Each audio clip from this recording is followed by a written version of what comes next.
اس مرد حق کی جبین ہمت پر شکن تک نہ آئی۔ فرماتے او دشمن خدا، ہاں مجھے مار ڈال، لیکن جو قدم راہ حق میں اٹھ گئے وہ کبھی پیچھے نہیں ہٹیں گے۔ ایک طویل مدت انہیں طرح طرح کی روح فرسا مصیبتیں جھیلتے گزر گئی، حتیٰ کہ ان کے دوسرے حامی حق بھائی عیاش رضی اللہ تعالیٰ عنہ بھی ان کے ساتھ اس زندان میں قید ہونے کے لیے آ گئے۔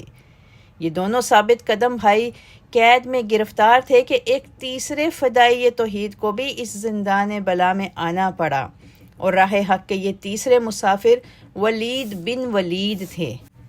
حضرت ولید رضی اللہ تعالیٰ عنہ بن ولید بن مغیرہ مخزومی حضرت خالد رضی اللہ تعالیٰ عنہ بن ولید سیف اللہ کے بھائی تھے۔ ولید رضی اللہ تعالیٰ عنہ دعوت اسلام کی ابتدا میں اسلام کی نعمت سے محروم رہے اور جنگ بدر میں مشرکین کے ہمراہ مسلمانوں سے لڑنے گئے۔ جب مشرکین کو شکست ہوئی تو ولید حضرت عبداللہ بن جحش کے ہاتھوں گرفتار ہو گئے۔ ان کے بھائی خالد بن ولید اور ہشام بن ولید نے فدیہ دے کر رہا کرایا اور اپنے ہمراہ مکہ لے چلے۔ اس دوران میں حضرت ولید رضی اللہ تعالیٰ عنہ کا دل نور ایمان سے روشن ہو چکا تھا۔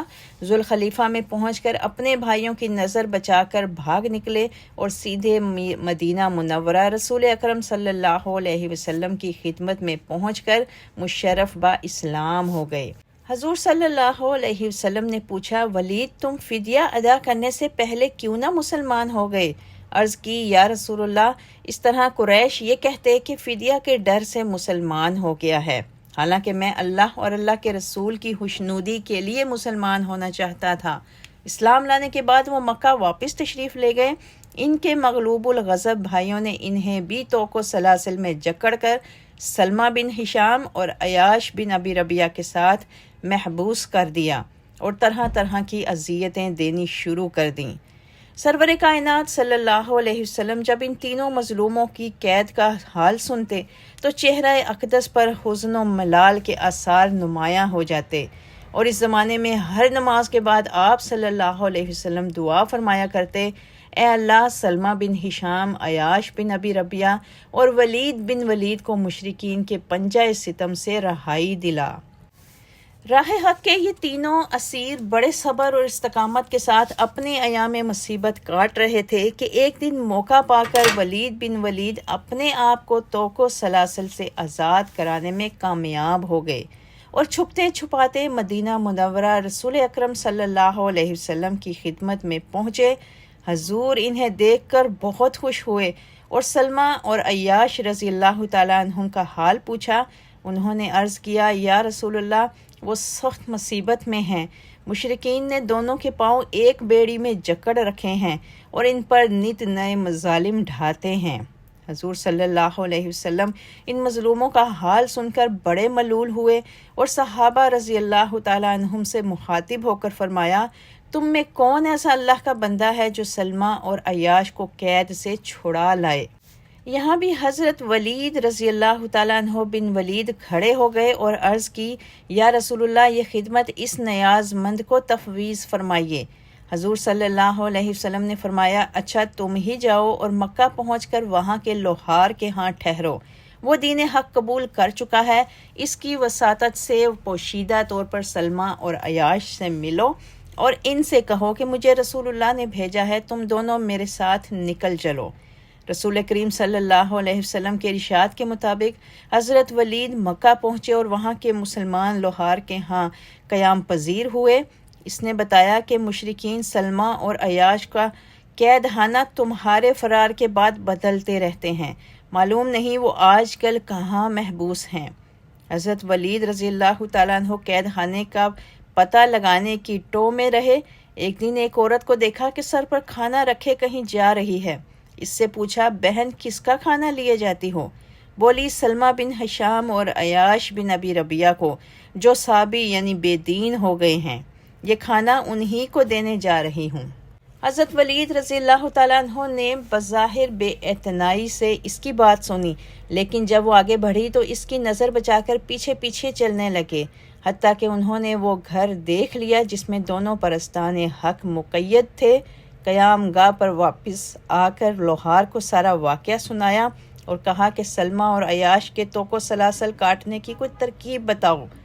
اس نے کہا کہ زنجیر کے نیچے ایک مضبوط پتھر رکھنا اور اس کی ایک کڑی پر تلوار رکھ کر اس پر پتھر سے ضربیں لگانا، زنجیر آہستہ آہستہ کٹ جائے گی۔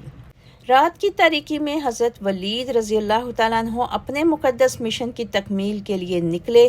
اتفاق سے قید خانہ بغیر چھت کے تھا۔ حضرت ولید دیوار پھاند کر قید خانے میں جا کودے، مظلوم قیدیوں کو حضور کا پیغام دیا، پھر لوہار کی ہدایت کے مطابق عمل کر کے ان کی زنجیر کاٹ ڈالی اور دونوں کو ساتھ لے کر باہر نکلے۔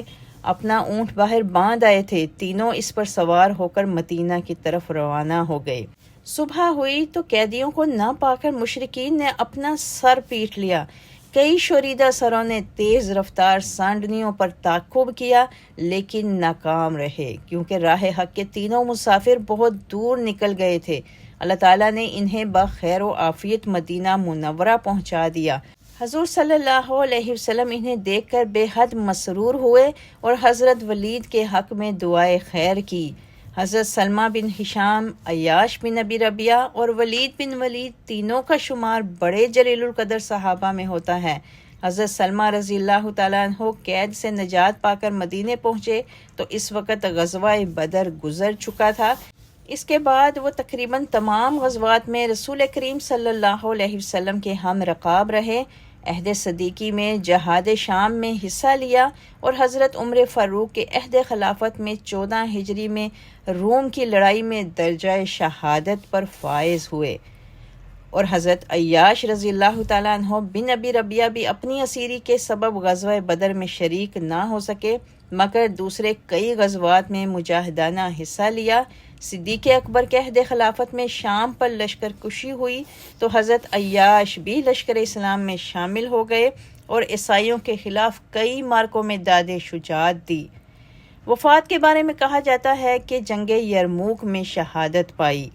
راہ حق کے تیسرے مسافر حضرت ولید رضی اللہ تعالیٰ عنہ بن ولید کو یہ شرف حاصل ہے کہ وہ اس وقت دولت اسلام سے بہرہ ہوئے جب ان کے عظیم بھائی خالد بن ولید ابھی دولت اسلام سے بہرہ نہیں ہوئے تھے۔ حضرت ولید بن ولید عمرۃ القضاء میں رسول اللہ صلی اللہ علیہ وسلم کے ہم رکاب تھے اور ان کے بھائی خالد بن ولید کہیں روپوش ہو گئے تھے۔ اس موقع پر رسول اللہ نے ولید سے مخاطب ہو کر فرمایا، اگر خالد میرے پاس آ جاتا تو میں اس کی تکریم کرتا۔ مجھے حیرت ہے کہ ایسا ذہین و فتین آدمی ابھی تک اسلام سے بیگانہ ہے۔ حضور صلی اللہ علیہ وسلم کا ارشاد سن کر حضرت ولید نے اپنے بھائی خالد بن ولید کو ایک خط لکھا جس میں انہیں بڑی درد مندی اور اخلاص کے ساتھ اسلام کی دعوت دی۔ یہی خط خالد بن ولید کو اسلام کی طرف مائل کرنے کا باعث بنا۔ حضرت ولید بن ولید رضی اللہ تعالیٰ عنہ نے عمرۃ القضاء کے کچھ ہی عرصے بعد 8 ہجری میں وفات پائی۔ ان کی والدہ حضرت لبابہ ابھی حیات تھیں۔